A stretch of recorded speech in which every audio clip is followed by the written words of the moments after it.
गेल्या काही दिवसांपासून उकाड्यानं हैराण झालेल्या खटाव तालुक्यातील टिस्कळसह ललगुण बुध परिसरातील नागरिकांना अखेर मोठा दिलासा मिळालाय।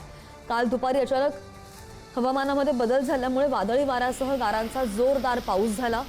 या दमदार पावसामुळे अक्षरशः रस्त्यावर पाण्याचे लोट पाहायला मिळाले आणि तासभर पडलेल्या पावसामुळे भूजल पाणी पातळीमध्ये सुद्धा वाढ होण्यास मदत होणार आहे। शेतीसाठी हा पाऊस समाधानकारक असल्यामुळे पेरणीपूर्व मशागतीसाठी उपयुक्त असेल।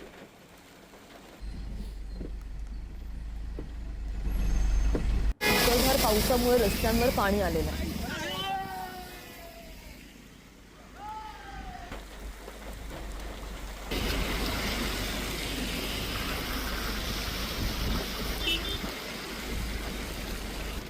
आणि धाराशिव जिल्ह्यामधील वाशी तालुक्यामध्ये सुसाट आलेल्या वाऱ्यासह झालेल्या पावसानं बरंच मोठं नुकसान झालंय। दसमेगाव इथल्या जिल्हा परिषद प्राथमिक शाळेच्या सर्व वर्ग खोल्यांवरील पत्रे तब्बल 200 ते 300 मीटर पर्यंत उडून गेलेत आणि त्यामुळे शाळेचं बरंच नुकसान झालंय। शाळा परिसरामधील अनेक मोठी झाडं सुद्धा वाऱ्यानं कोसळली आहेत, त्यामुळे विद्यार्थ्यांच्या सुरक्षिततेचा प्रश्न निर्माण झालाय। प्रशासनानं तातडीनं लक्ष देऊन नवीन शाळेची इमारत बांधावी अशी मागणी गावचे सरपंच आणि मुख्याध्यापकांनी केली आहे। मुख्याध्यापक जिल्हा परिषद प्राथमिक शाळा दसमेगाव या ठिकाणी मुख्याध्यापक पदावर कार्यरत आहे। तर आत्ताच 2 तासापूर्वी झालेल्या वादळामध्ये शाळेचं प्रचंड नुकसान झालेलं आहे। शाळेच्या 6 ते 7 खोल्यावरचं पत्रे आणि भिंती ह्या पडलेल्या आहेत। वादळ वाऱ्याची तीव्रता एवढी होती की मोठमोठी झाडं उन्मळून पडलेली आहेत। वर्गाचं प्रचंड नुकसान झालेलं आहे।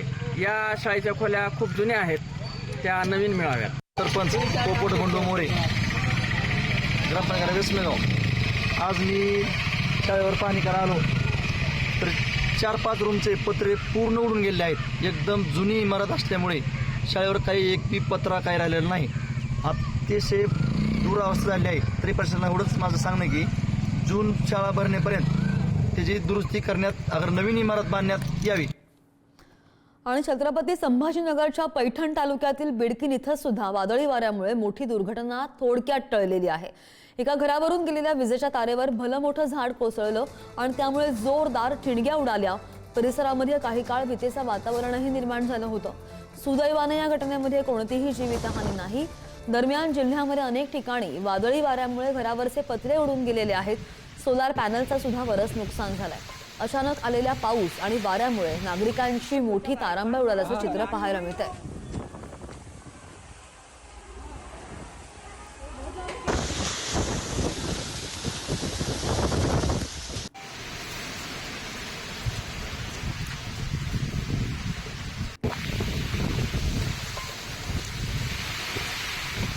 अहिल्यानगरमध्ये सुद्धा सोसाट्याच्या वाऱ्यासह दमदार पाऊस झालेला आहे। वादळी वाऱ्यामुळे अनेक ठिकाणी झाडं कोसळली आहेत। खरीप पूर्व मशागतीसाठी पाऊस बराच लाभदायक ठरतोय, मात्र शेतजमीन काही प्रमाणामध्ये ओलाव्याची सुद्धा शक्यता आहे। काढणी केलेला कांदा, भाजीपाला आणि उघड्यावरची कृषी मालाला फटका बसण्याची शक्यता वर्तवली जाते।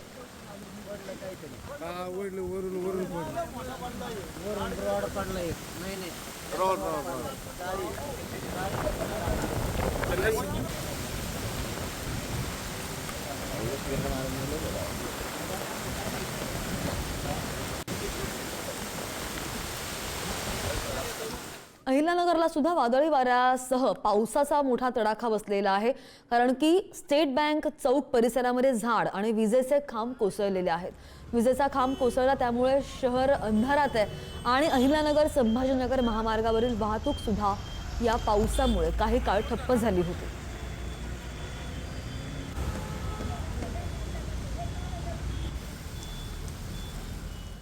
चंद्रपूरमध्ये सुद्धा काहीशी तशीच परिस्थिती निर्माण झालेली होती। मान्सून पूर्व पावसाच्या सरी बरसल्या, सोसाट्याच्या वाऱ्यासह पाऊस आला आणि चंद्रपूरमध्ये मान्सून पूर्व पावसाच्या हलक्या सरी बरसून वातावरणामध्ये अचानक बदलही झाला।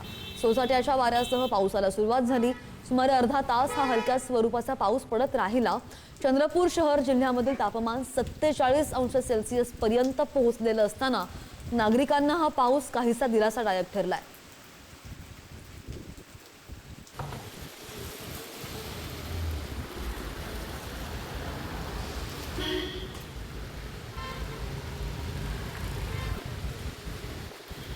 आणि गेल्या काही दिवसांपासून प्रचंड उष्णतेनं होरपळणाऱ्या गडचिरोलीकरांना सुद्धा अखेर दिलासा मिळाला आहे. गडचिरोली शहरासह जिल्ह्यातील काही भागांमध्ये मुसळधार पावसानं दमदार हजेरी लावली आणि या मान्सूनपूर्व पावसामुळे वातावरणामध्ये गारवा निर्माण झाला. नागरिकांनी सुद्धा समाधान व्यक्त केलंय. दुपारपासूनच गडचिरोली जिल्ह्यामधील अनेक भागांमध्ये वातावरणामध्ये बदल जाणवत होता. आकाशामध्ये ढगांची दाटी झाली होती आणि उष्णतेचा प्रभाव काहीसा कमी झाल्याचं सुद्धा पाहायला मिळालं. सायंकाळच्या सुमारास गडचिरोली शहरामध्ये मुसळधार पावसाला सुरुवात झाली. पावसामुळे रस्त्यांवर पाणी साचलं तर अनेक नागरिकांनी या पावसाचा आनंदही घेतला.